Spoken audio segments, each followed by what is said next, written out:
couple minutes for each one. It's recording now. Okay, but we're not in the webinar yet.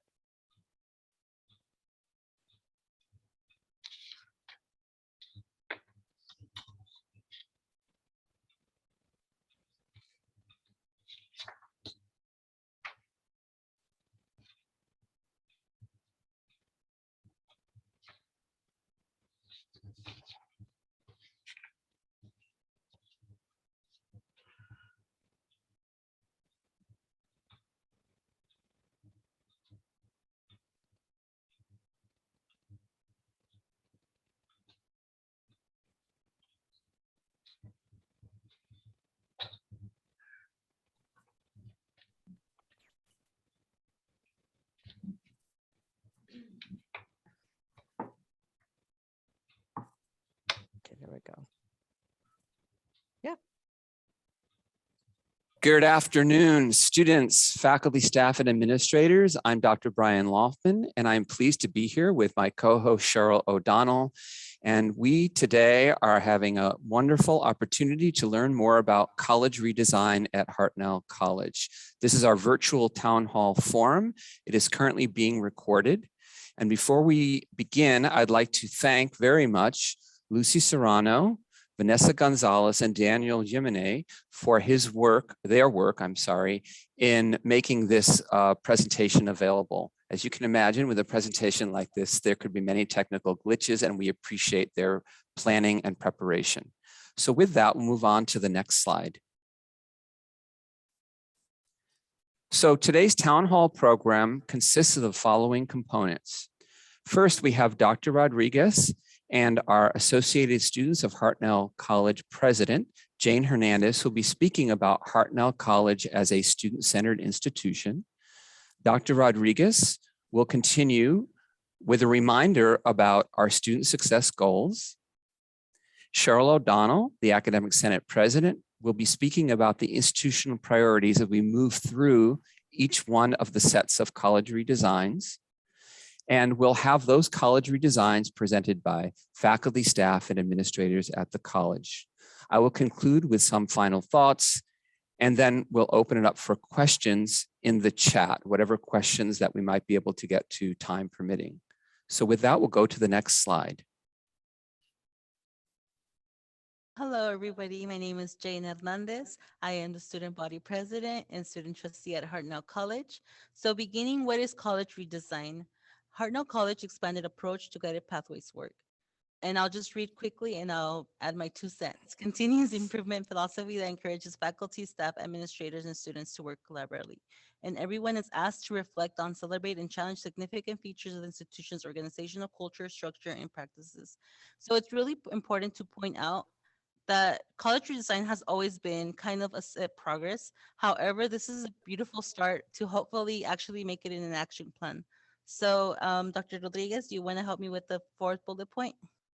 Sure, Jane, thank you. So in addition to what Jane said, there's a big and here, and that and is it's about developing systems, processes, and pedagogies that will have a more meaningful impact on the student experience, result in greatly increased student success and the closing of equity gaps. And that's really what it's all about. That's why we go through this effort. We really want to get to that point where we have that meaningful impact on the student experience. So we can go to the next slide, please. So before I get into this, I just wanted to tell a little story. It's kind of the prototypical bureaucracy story. So back in 1803, the British government created a position, a civil service position. It was this person's job to stand on the cliffs of Dover with a spyglass, and if they saw Napoleon coming, they were supposed to ring a bell. So this was in 1803. That job was abolished in 1945. So long after Napoleon was gone, and there was no need for somebody to be standing there. And that's an extreme example, but I can give you hundreds of probably small examples at community colleges of things that we do that are bureaucratic like that. They probably don't need to be there any longer, that are obstacles for student success or for just getting things done in a timely manner. And so this is partly what college redesign is about, is if we continue to do business as we've always done it, we'll never have resources to equitably and effectively serve all of our students. So this internal work we need to do is so important if we're going to get to that goal about, affecting our students and making the outcomes different than what they've been in the past. So this next one is we pledge our commitment to college redesign and guided pathways and working toward the aims that each student has the maximum equitable opportunity to succeed, that every equity gap is entirely closed, and that systematic injustice is completely eliminated. So it takes everyone, as we've talked about in the past. It's just not faculty, not just staff, classified staff, not just managers and administrators. All of us together, everyone at the college. I mean, we really need to take on this as our mission, as our purpose, as our everyday kind of guiding star, if you will, to what we can do to make this institution better. And closing the equity gaps and ensuring success for all students isn't easy. This is not easy work. There's so many challenges, and we need to work smarter, always look for improvements, and really just be focused on what that core is that we all have here, and that is student success. And so I kind of covered all those things here on this slide pretty much. So if we could go to the next one. We have a strategic plan, and this has been in place for quite a while, and these are our student success goals. They're very simple, but at the same time, they are so important because they really cover, again, the core of what it's all about: increased student completion, increased student completion efficiency, increased student transfer, and increased career and employment opportunities. These are the things that the goals we should be focused on and that we are focused on every single day, but sometimes we tend to forget. I think it's normal to be pulled in this direction and that direction because there's so many things going on at our college, but we have to remember, get down, make it simple, stupid, as they say, that KISS thing. And that is that, these four things here is really the core goal that we have, and we need to always keep that in mind as we move forward. And in our different areas of the college, what can we do in our particular area to help the college move forward and accomplish greater student success in these areas? So with that, I will turn it back over to the next person who's going to speak. Thank you.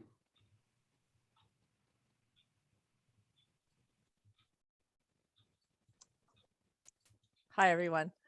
So our institutional priorities they are really the action that we're going to take. How are we going to translate student success goals, which Dr. Rodriguez just addressed, into action so that we can get the results that we're looking for? Those priorities should be reflected in the primary thrust of senior leadership efforts. They should drive our participatory governance agendas and our institutional conversations and dialogue. And they should be given special consideration in resource allocation decisions. Next slide, please. Thank you. So for each one of our presentations today, for each college redesign, we're going to be following a simple format. What is it that we're moving away from with this particular college redesign? What are we moving toward? And most importantly, what is the desired impact that we intend to have on the student experience to make it as positive as possible, and also on student outcomes, their learning outcomes and their achievement? And so this is really important that we focus on those college redesigns. They're going to have the greatest impact on our students, not just the students we currently have with us, but over the long time as we leave a legacy of college redesign for many generations of students to come. Next slide, please. So our institutional priority number one is to embed student-centered approaches and to weave diversity, equity, and inclusion into teaching and operational practices. Next slide. And now I'd like to introduce Dr. Peter Gray, who will be speaking to completion of transfer level English and math in the first year.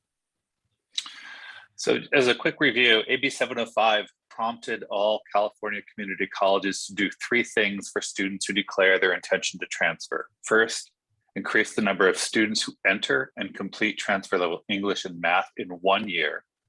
Second, minimize the disproportionate impact on students by revising placement processes. And third, increasing the number of ESL students completing transfer level English within 3 years.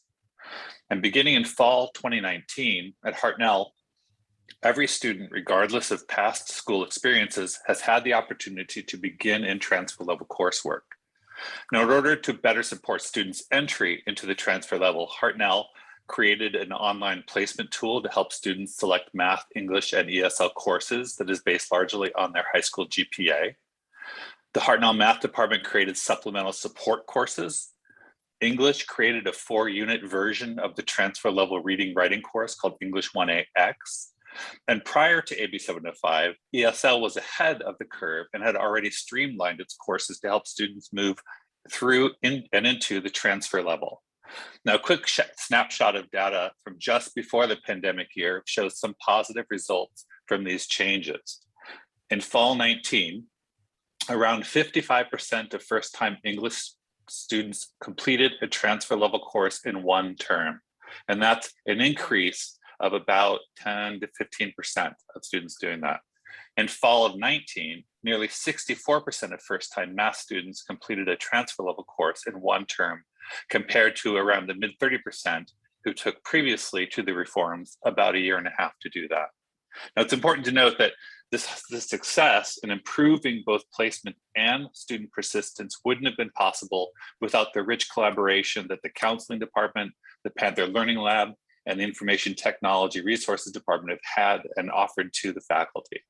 And if I could offer a quick bottom line, in both English and math, for every demographic group examined, students are much more likely to persist and complete their course of study when they start in a transfer level class instead of a remedial one. Thank you, Peter. Next slide, please. Now I'd like to introduce Dr. Kelly Locke, who will speak to infusing equity practices into the curriculum. Thank you.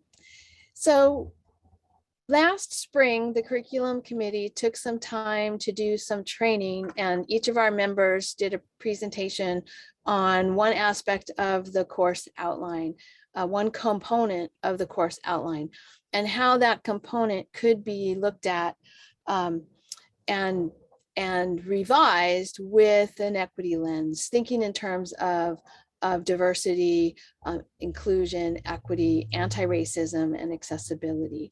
And so with that guidance, we'll be moving away from curriculum that is framed in our course outline as correcting students' deficits or bestowing knowledge on them. We want to have course descriptions, not course descriptions that are designed for accreditors and academic audiences, or course content that excludes the contributions and impacts on communities of color. And what we're moving toward in that work is curriculum that empowers students. And all of the components of the course outline can be revised and rewritten in that framework. We can have welcoming course descriptions that invite students to engage. We can have content that acknowledges the realities of racism.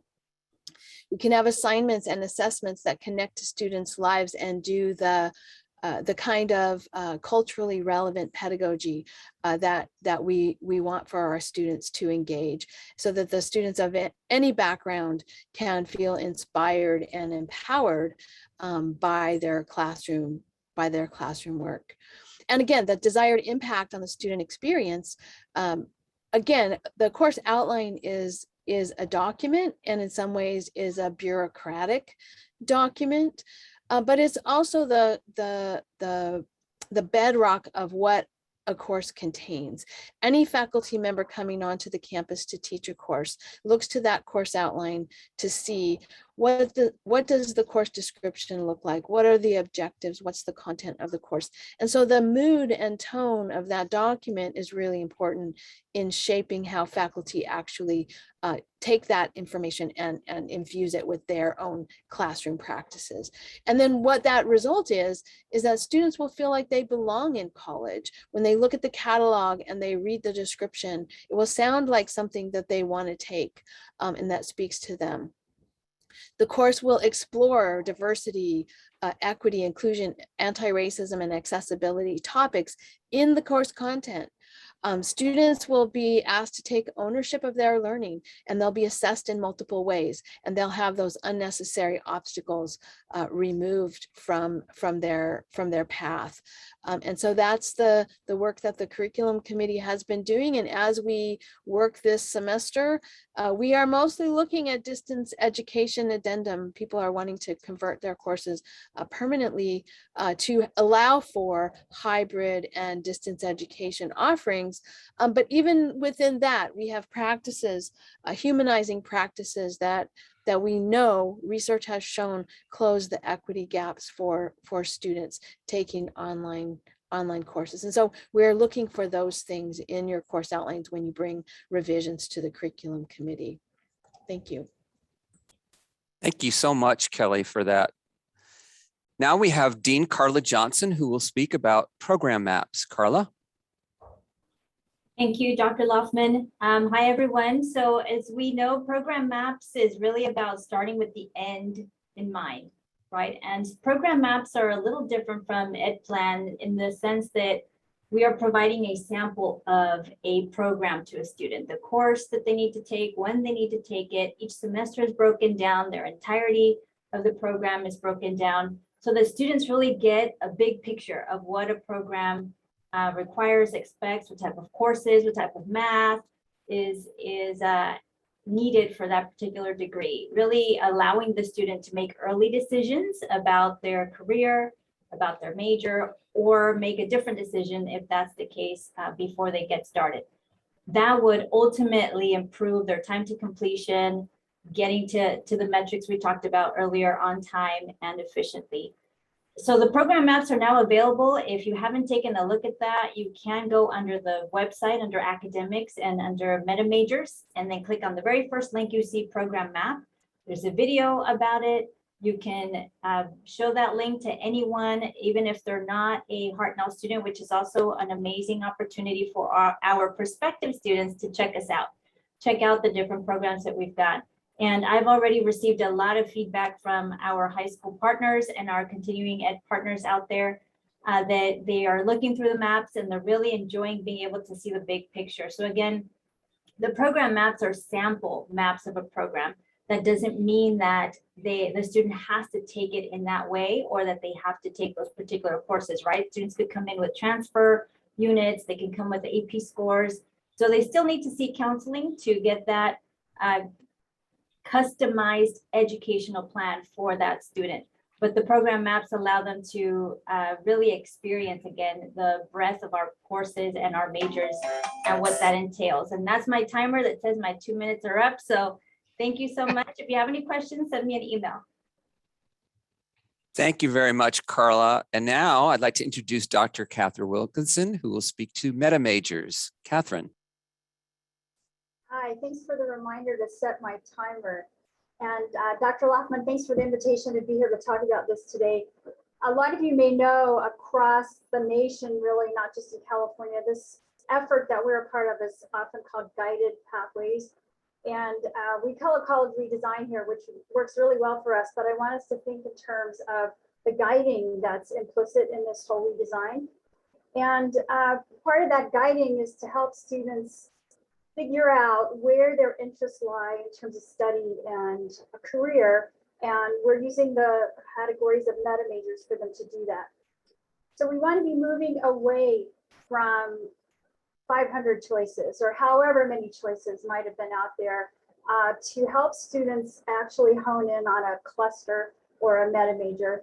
And in doing that, they would be moving towards a group of courses that interest them that would interrelate across several academic programs. The impact that we want this to have on our students is that they are going to feel a lot more focused and have a much clearer idea of how they are being guided along that pathway in that MetaMajor. One of the questions that came up in advance on this webinar and on this topic of MetaMajors was how is this going to impact English language learners and formerly incarcerated students? And those are two really important populations of students that we're serving and growing in both areas, as a matter of fact.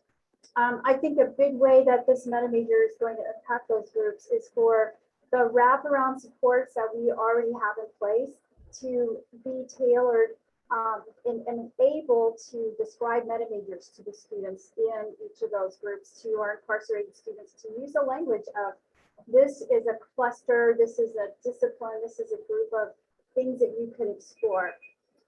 Did I already hit 2 minutes? I need 30 more seconds in my next slide, please. Thank you.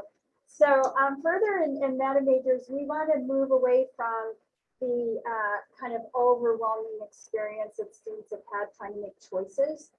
And the faculty can play a really big part in that in terms of developing an identity for their MetaMajor. So as opposed to student thinking, you know, they're in a building or they're in a program in catalog, they're going to be in a community that's behind that MetaMajor. So we want to move towards a sense of identity within each MetaMajor and have the students and faculty interacting in ways that cut across all the programs in the MetaMajor, particularly looking for things that will bring students together outside the classroom in that MetaMajor. And we're hoping that the impact on students will be a much stronger sense of belonging because they will have been developing relationships and connections. Thanks for the extra time. Thank you very much, Catherine. And Cheryl, you wanted to add something. Yeah, I just want to let everyone in the audience know, if you do have questions, please feel free to put them in the chat.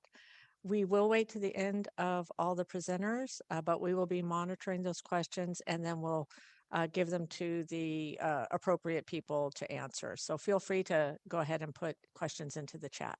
Thank you. Thanks for that reminder, Cheryl.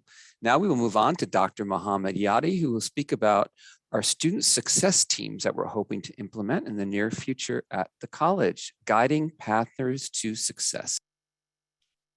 Thank you. I want to start by talking about the origin of this process. This started in 2018 with the tri-lead, Marilyn, Bronwyn, and myself, and it involved more than 40 faculty and staff. And most importantly, it involved hundreds of students through focus groups and thousands of students through surveys analysis. So, and this led to something in common. So what is the best thing for student success?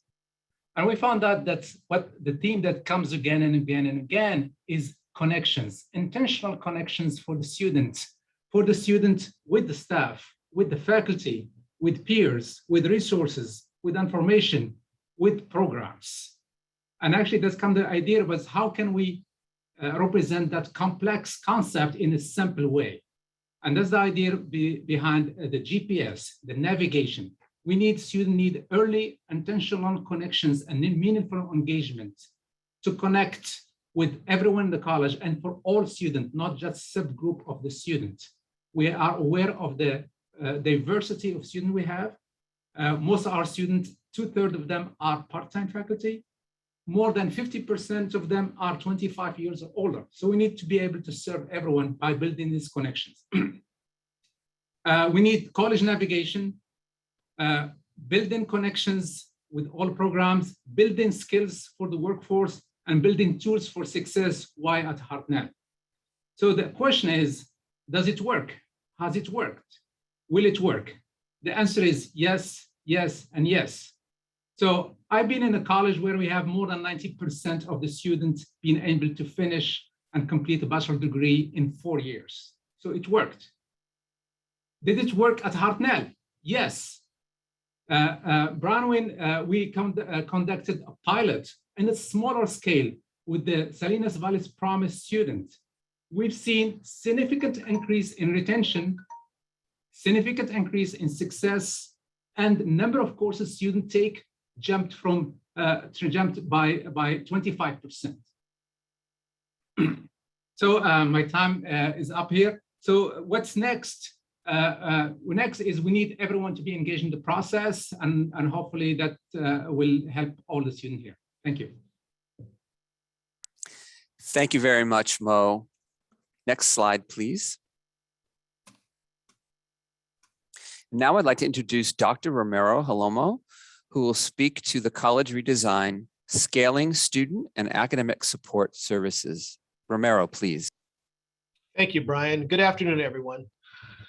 So when you think about student support and academic support, some of the things we have to move away from to cast a wider net and help more students is this focus on only serving or primarily focusing on small numbers of students.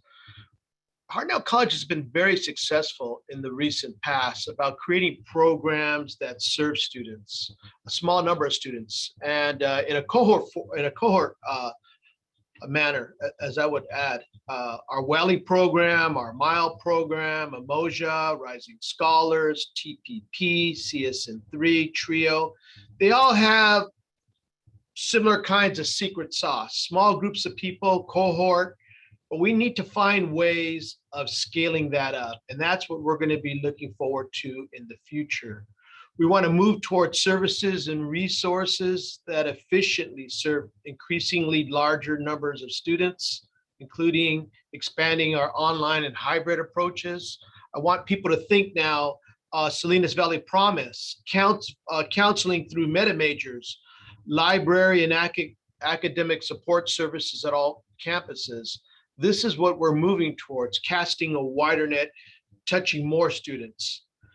And finally, the desired impact that we want to have on the student experience is serving more students, or ensuring that more students receive services and obtain resources when required. And in order to do that, we're going to have to leverage multiple modalities. We can't always have multiple counselors at all sites. We can't always have a library built at all sites, but we have variations of that occurring now in King City and in Soledad and soon in Castroville. Keep in mind that providing comparable services is an accreditation standard. It's standard 2B for library and academic support, and in standard 2C for student support services. So we acknowledge that. Our challenge will continue to be, how do we provide those comparable services? We will, but we'll do it in different ways. It may look different and it may be offered differently, but we will ensure that students do receive those services at those sites at the times they need them. And so I only point to the kind of information we provide now in chatbots and now online counseling and through other self-service modules from our program. Thank you. Thank you very much, Romero. And now we have Director Bronwyn Moreno, who will speak to the Salinas Valley Promise. Bronwyn. Good afternoon.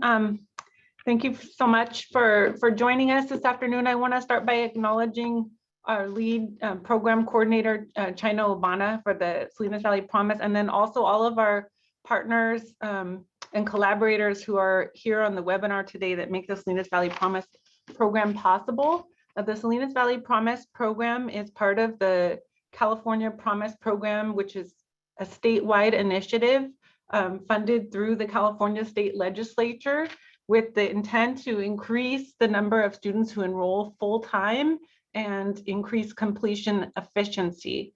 Here at Hartnell College, the program started as a pilot in 2018. And since then, it has grown and evolved. The primary focus of the program is to provide the early intentional connections to information, support, and resources for our first-time full-time entering students, and with the eventual hope that this model could be expanded to all students, including non-traditional students and part-time and returning and continuing students. The program operates by offering a fee waiver for first-time full-time students, whether it's through the California Promise Grant or the Salinas Valley Promise Grant. So it is inclusive of students from different income backgrounds. Students also are connected to either a cohort program or a counseling course. So we want every student to have that systematic, intentional connection. And so approximately the 20% of our students are enrolled in a cohort program like Teacher Pathway or TRIO, and approximately 20% participate in the Math Academy, where they get connected to caring faculty support and resources. And the remaining students are either enrolled in a dual enrollment counseling course in high school, which prepared them for success in their first year, or they are currently enrolled in a counseling course. Those counseling courses are primarily taught by counseling faculty who are participating in a community of practice to share information and resources amongst themselves to improve equity-focused teaching and learning at Hartnell College throughout our district. In addition, students receive other financial resources, so it would be either a book voucher or a computer to help mitigate the loss of income because of their full-time enrollment. As a result of the program, we did see an increase in the number of students who start their studies as full-time students. In addition, there's a slightly higher course success rate amongst Promise participants than non-Promise participants. And the demographic makeup of the cohort, I can elaborate on this further later if I'm out of time, but it is reflective of our overall student population. So approximately 85% of our students qualify for the California Promise Grant, which is for low-income families, and about 15% do not qualify, and so they receive the Salinas Valley Promise Grant. So that's reflective of the income demographics of our population. In addition, we have been closely monitoring the participation of our disproportionately impacted students within the Salinas Valley Promise to identify equity gaps. Right now, only about 4% of our students came from non-traditional, non-comprehensive high schools. And so that is an equity gap that we have identified that we're working actively to address. However, we have done well in terms of servicing our students who are more remote geographically. So 30% of our students come from South Monterey County, and we've also seen an increase in students from North Monterey County High School. I believe I'm out of time. Thank you. Thank you very much, Bronwyn. And now we're looking for this. Yes, Director Scott Faust is going to present to the College Redesign so a stronger web presence for students. Please, Scott. Thank you. Well, I think what we're really talking about here is mirroring the focus on student success and self-efficacy that everyone's talking about through programs and initiatives, and bringing that to the experience of the website so that the website is as self-directing as possible, so that when students do need to reach out to an individual staff or faculty member for assistance, they know where to go, and also that those personal contacts are saved for the most enriching or the most high need critical communications. This work is happening, has begun on several fronts, and still has several projects to go. The MetaMajors work is a part of this, bringing that information to students in a way that allows them to understand not just a particular program, but their overall major.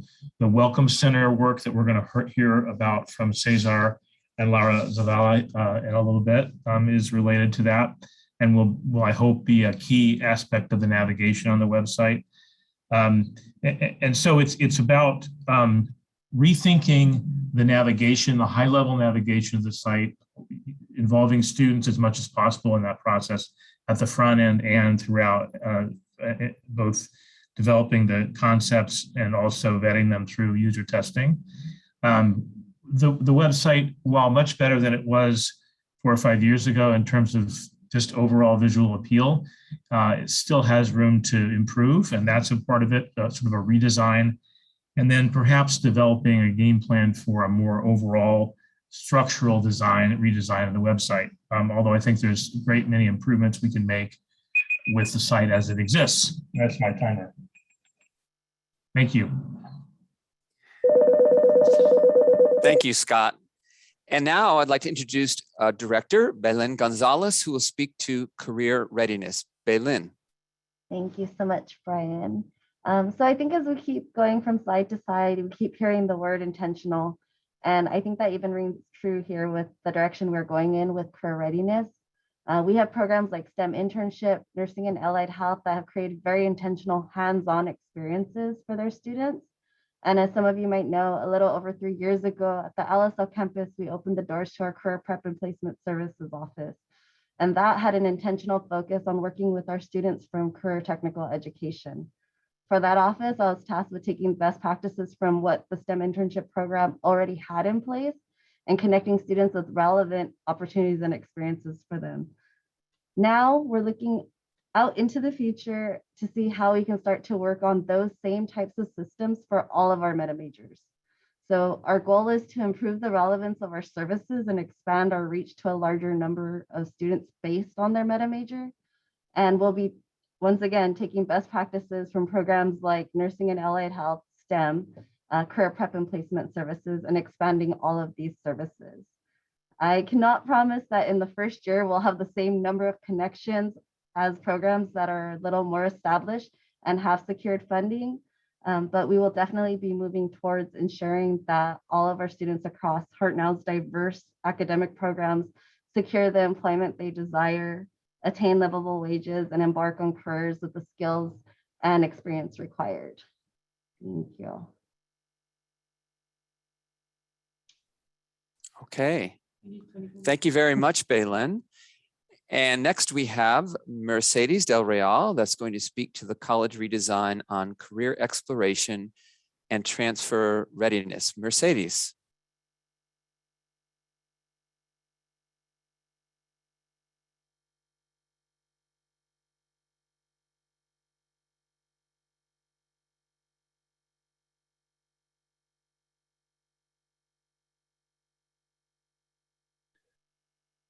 Mercedes, we're not hearing you.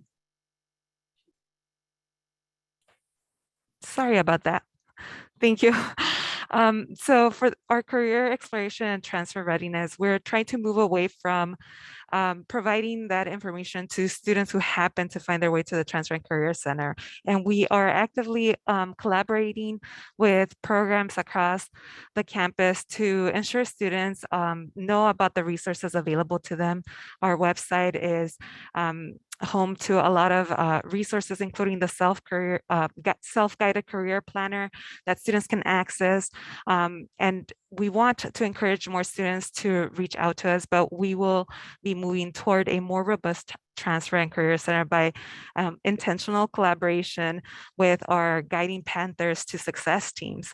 And we are trying to ensure that our students have increased access to our resources, and they are provided with useful and timely career exploration and transfer related resources. So we are looking forward to ensuring that more students are able to reach our services without having to physically come to our center. Perfect. Thank you, Mercedes. All right, so thank you to the presenters so far. I want to remind the audience that all of those presentations were speaking to our institutional priority number 1, which as a reminder was to embed student-centered approaches and weave diversity, equity, and inclusion into teaching and operational practices. Moving on now to institutional priority number 2, that priority focuses on promoting an institutional culture of innovation and data-informed decision-making to ensure delivery of robust, highly relevant, value-added programs and services. And I'd now like to introduce Dean Maria Ceja, who will speak to the Completing Students Exit System. Maria. Good afternoon, everyone. We're moving away from informing some students when they're approaching completion and happen to speak with a counselor or find our graduation website. The current process places the responsibility on students to keep track of their progress. However, students are not provided timely information regarding their progress. We are moving towards implementing a system that will allow us to identify students that are approaching the 75% completion mark towards their academic or educational goal. Also being able to notify students of their progress and their next steps, whether that be career or transfer readiness. Their next steps should be, could be applying for career readiness via the career readiness workshops, employment opportunities, and transfer, internships, et cetera. Also for students that want to transfer, preparing them to transfer to a university by attending transfer workshops, understanding the transfer agreements, and applying for scholarships. The desired impact on student experience is for completing students to take fewer unnecessary courses, to be able to retain students, and increase student completion in a timely basis. With this, students will have a clearer pathway of the courses and steps they need to complete prior to the completion of their academic and educational goals. Thank you. Thank you very much, Maria. And now I'd like to introduce David Beamer, who will speak to data tools for program assessment and revitalization. David. Thank you. So what we're trying to do with our program planning and assessment program is to move toward more systematic and focused data. An example of that this year is we're doing our first attempt to get some data that deals with equity. So it's trying to get focused things that meet the issues of the college that will help improve our programs and our services because they're using more data-based decision-making. So it kind of fits in the model of the better data we have, the better decisions we can make. Thank you.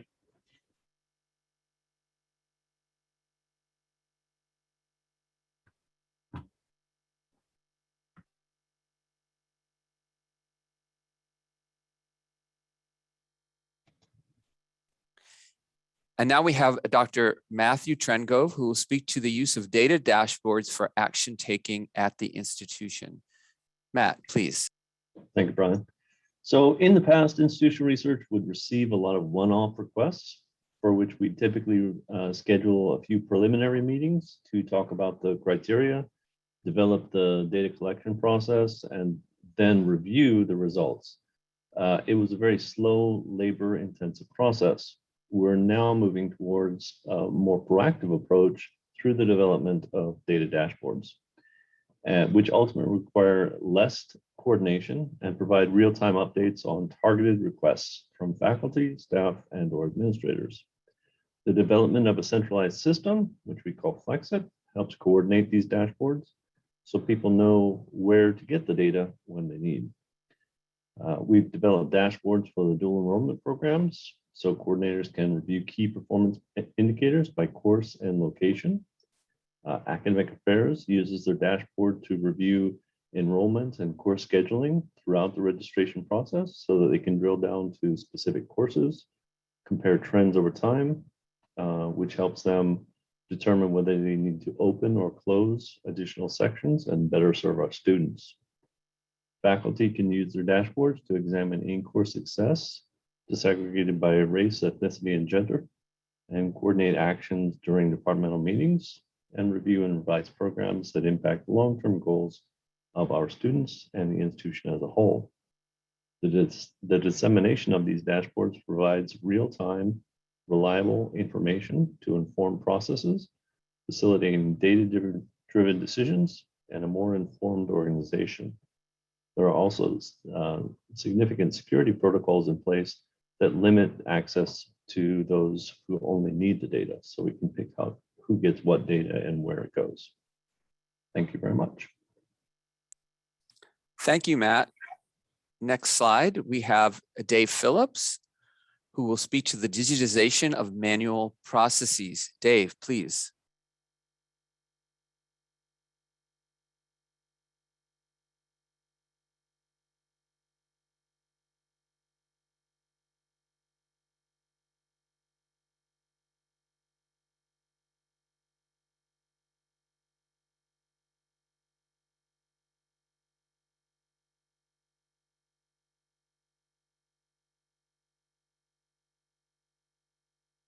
Yeah, it looks like Dave is not with us at the moment. So I'm going to speak briefly to this. I've been on the Continuous Improvement Task Force that's been working on this issue assiduously.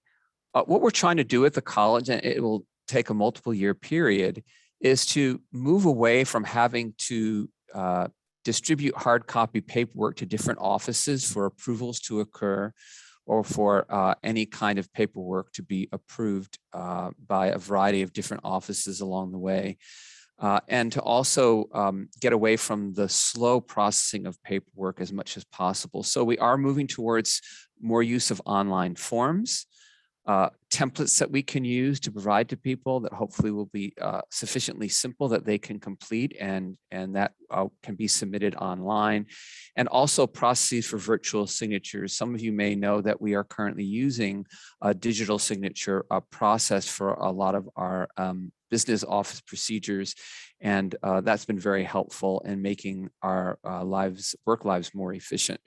Of course, the desired impact on the student experience is to be able to streamline workflow and to be able to ensure faster processing of student requests along the way. So as I said, this is a multi-year process, and we will continue working on that. Can we please go to the next slide? This is for Cheryl, please. All righty, so that last set of speakers, they spoke to efforts that are taking place to create and work in a culture of innovation using data-formed decision-making. Our next priority, priority number 3, is to fully engage employees in the collaborative work of the college as a learning organization, and to foster a culture of civility and respect that includes accountability for unacceptable behavior. Next slide, please. And we have Vice President Linda Beam, who's going to speak to the new employee onboarding and orientation. Linda. Good afternoon. Obviously, one of the most important pieces when a new employee comes to work for Hartnell is the whole acculturation process. And so we recognize at the moment that there has been some level of disjointedness to that process. It's been exacerbated even more since we've been in this remote environment, but it is our interest as we move forward to take a look at how we, when we hire someone, how they integrate into the college's culture, its mission, really taking a look at how they understand what their contributions are to the organization and ultimately how that affects employees.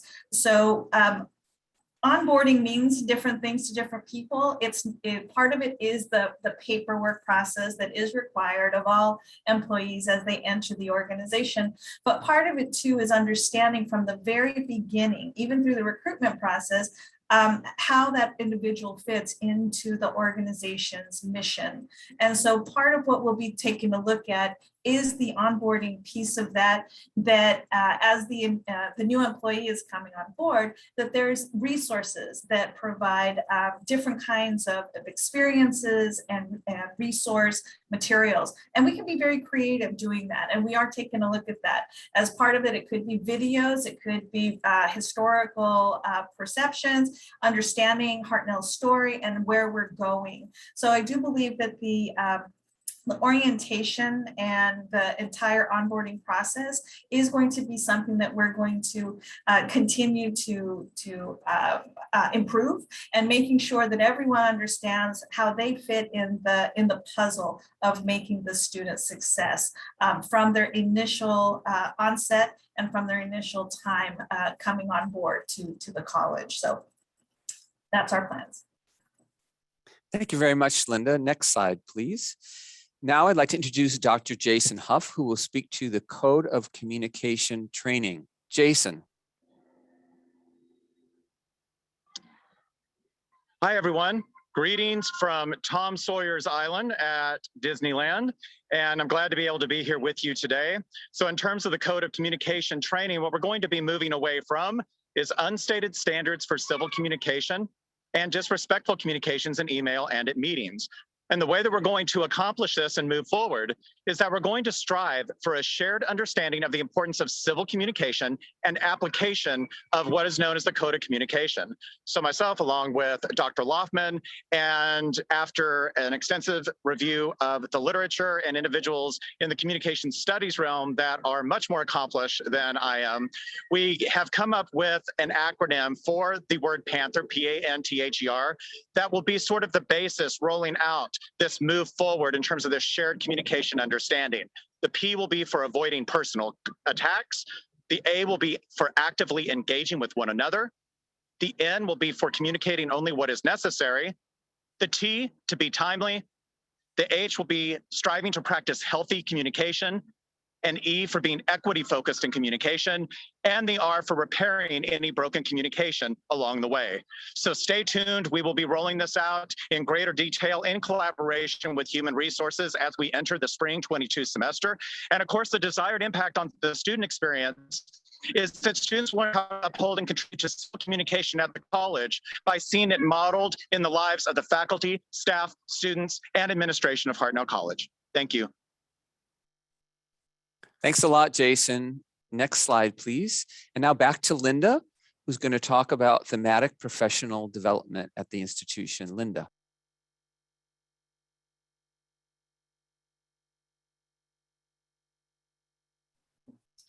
One of the things that we want to be supportive as an educational institution is supporting the idea of continual learning. And so as part of that, professional development is at the forefront of that. One of the things, however, that we've determined to be best is that individual focus for the entire institution is not quite as effective. It is disjointed. It doesn't add to the synergy that can occur when you have cohorts or peers that are supporting. Part of that too are the natural silos that do occur. We actually want to have more collaborations between the different groups. So some of the things that we are looking at and taking a look and asking ourselves, for example, with the Student Success Conference, is there ways to integrate all sectors, faculty, classified, and administrators into that professional development opportunities? It allows everyone to understand the direction that we're going because there's power in numbers. If you're going to make any type of cultural shifts for the organization, it has to cut across all employees groups and all areas to be supportive. And there's also diversity in the jobs that we're trying to improve, understanding. And so the idea that individual professional development, while it's still absolutely available for folks to take a look at, as an institution, we're looking much more strongly and being much more supportive of opportunities that reach the broadest group of individuals. In a sense, it's peer support as well as making sure that everybody is rowing in the same direction. So we're hoping that the professional development opportunities that we take a look at and plan for will allow for the broadest level of participation and support of the college. Thank you so much, Linda. And now for our look at governance redesign is Violetta Wenger. Violetta, please. Thank you, Brian. So currently, the Governance Redesign Task Force is presently working to implement a new participatory governance model that will start in fall 2022. The current structure organizes governance councils and committees by area or division or program, such as academic affairs, student affairs, creating what I want to borrow Vice President Beam's term, natural silos, right? So we want to move away from that with this new model. The new model seeks to restructure the governance system to promote greater collaboration among all groups. It will organize the new councils based on institutional priorities centered around student success. The intention in restructuring the relationships among those groups is that it will enhance collaborative efforts that will lead to an optimal student experience and improved institutional outcomes. Thank you, Violetta. Cheryl.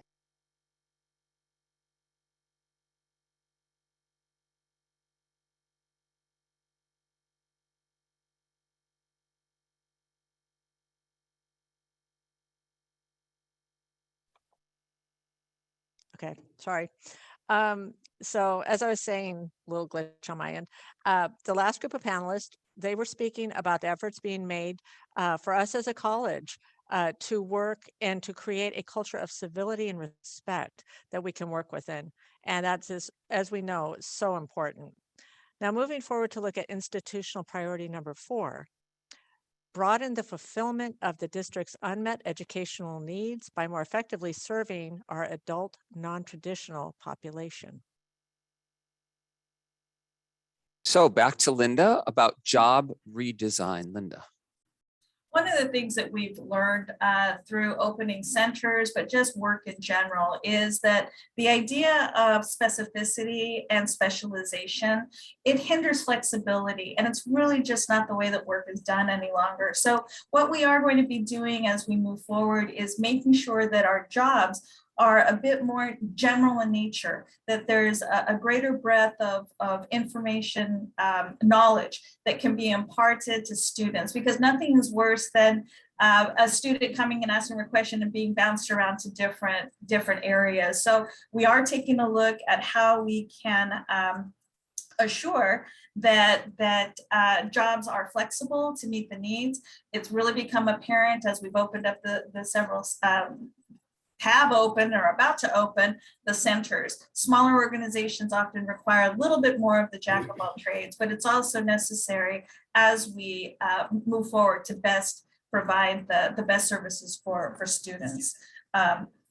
It's our desire that students can ask a question and that we're able to then answer it quickly and efficiently without sending the student to multiple areas. So do take a look that, please be aware that the job descriptions as they come forward will be more generalist in nature and less in the specificity. Thank you very much for that, Linda. Now I'd like to introduce Director Cesar Velasquez, who will speak to the college redesign on the online Welcome Center and pre-enrolled student map. Cesar, please. Thank you, Brian. As we started to look at how we onboard students, we quickly realized that we needed to not only provide a smooth transition into college for our traditional first-time freshmen coming in directly in from high schools, but we also needed to provide that same smooth transition for our adult and other non-traditional student groups, just to make sure that we create that clear pathway. In our online Welcome Center, we started breaking the groups into subgroups to make sure that we provided a smooth transition.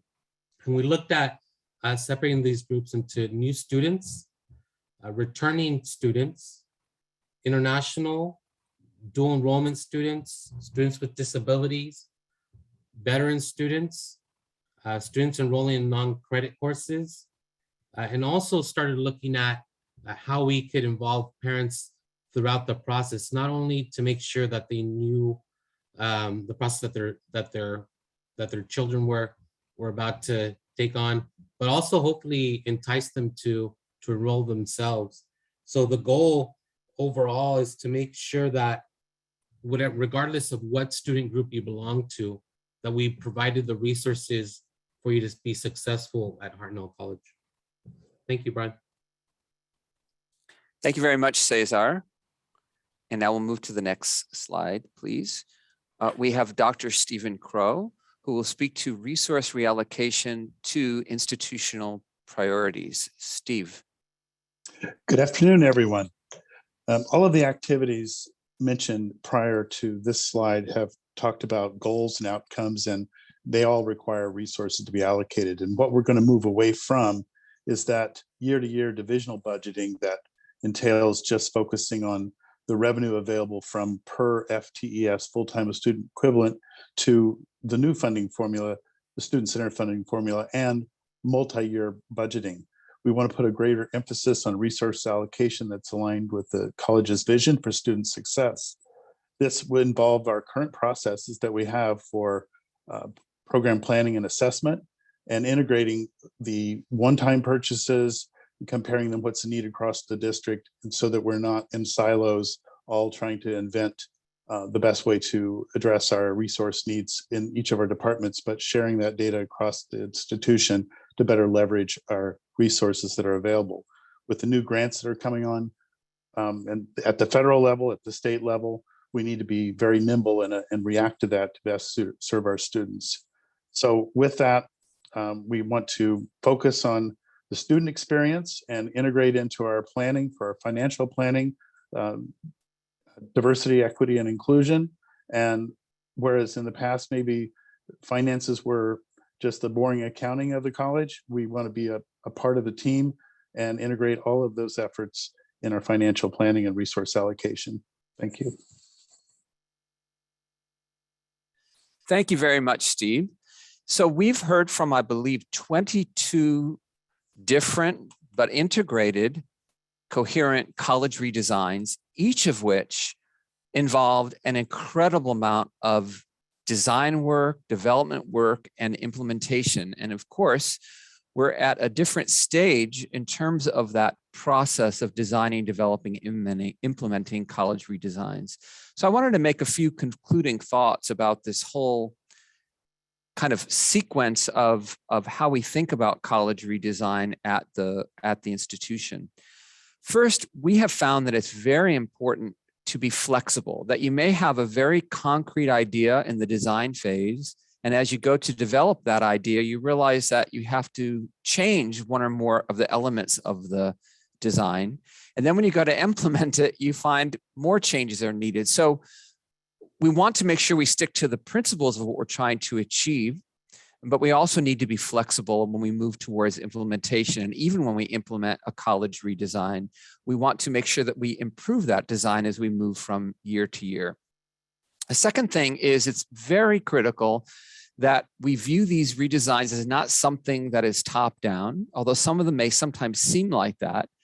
But in most instances, you'll find that these are being led by folks in different areas of the college. And it's important in that regard to reflect on the notion that these redesigns need to be embedded in our everyday work. They can't be seen as separate from that. If we're truly intent on changing fundamental aspects of our processes, systems, structures, what have you, we have to embed these in our college work in an ongoing fashion moving forward. We obviously can't do all redesigns at once because of all the work that's involved and the resources that it takes. And there's no specific order of redesigns that's best. If you talk to different colleges about their work on guided pathways, we'll quickly find that there's no one particular order that's best, but it's really what works for the college, that works with the college culture.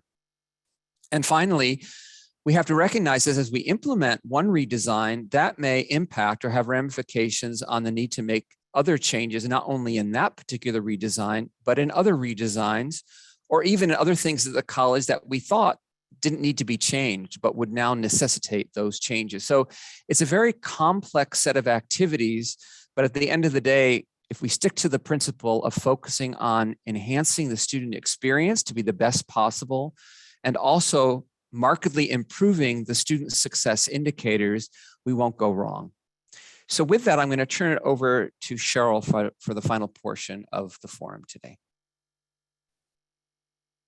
All right. Thank you, everybody, to all presenters who took time today to share with us the work that's going on throughout the college. And as you can see, there's a lot of work that's happening in a really good way.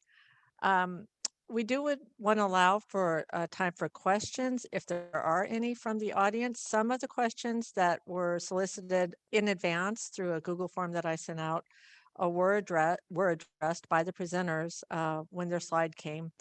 But there still may be questions that have arose just as a result of the presentations made. So if there are any questions, we're just going to allow for a moment for people to put them into the chat. And if there aren't any, and we'll, like I said, we'll give a minute or two, then we will go ahead and conclude today's event. Presenters, you did a great job of staying on time. And so we appreciate that very much.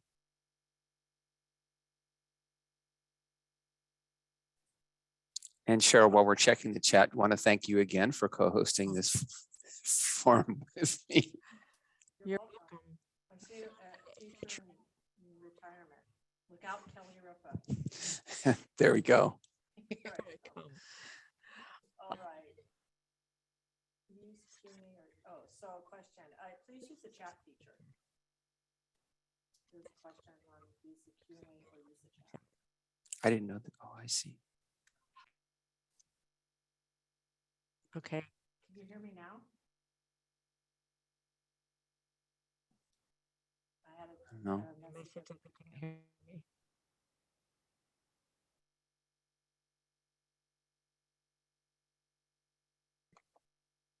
All right, let's see. Can you hear me now? Yes, okay. All right. So did you hear anything that I said? Did you hear my remark about move over, Kelly Ripa? Because here I come. All right. So there was a question in the chat about should they put questions using the Q&A feature or the chat, and we would prefer that you put questions into the chat. And I have not seen any as of yet.